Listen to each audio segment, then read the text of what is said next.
All right, so my name's Tanner. We're talking about the 14-year-old who took dextromethorphan, so he basically just drank cough syrup.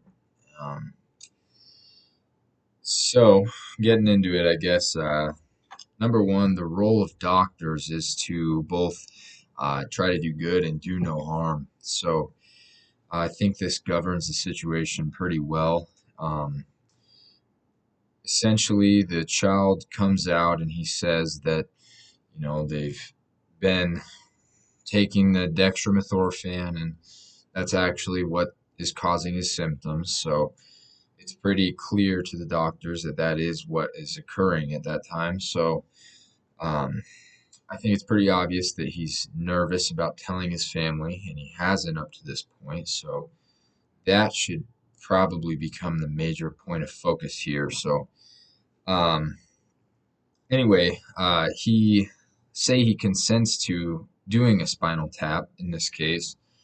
The doctor's got to be able to say no. Clearly, that's not going to do any good. It can only do harm, really, because they've already ruled out the West Nile virus, so it's not of use anyway.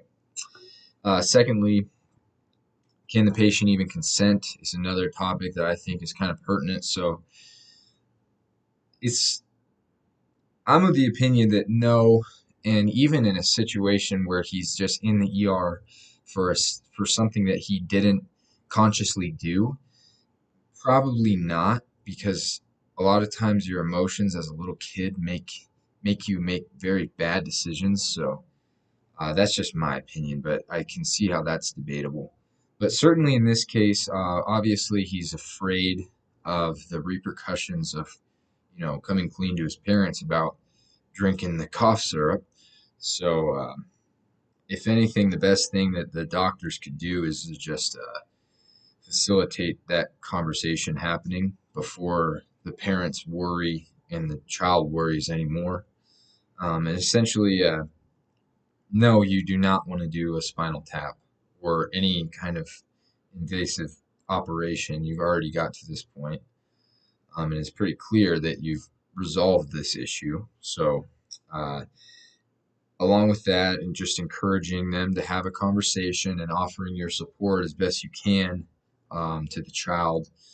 And like I said, facilitating that conversation might be of interest for everyone. So, um, as for moral framework, deontological, excuse me, deontological ethics um, essentially states you need to act in the patient's best interest. So, in this case, the best interest would not be to just give in to the kids, short sighted, oh, I don't want to get in trouble, let's do it, let's do a spinal tap uh, interest. Clearly, that's not actually what is best for him. So, not ordering the spinal tap and making sure that he's honest to his parents is going to go miles further than avoiding this conflict.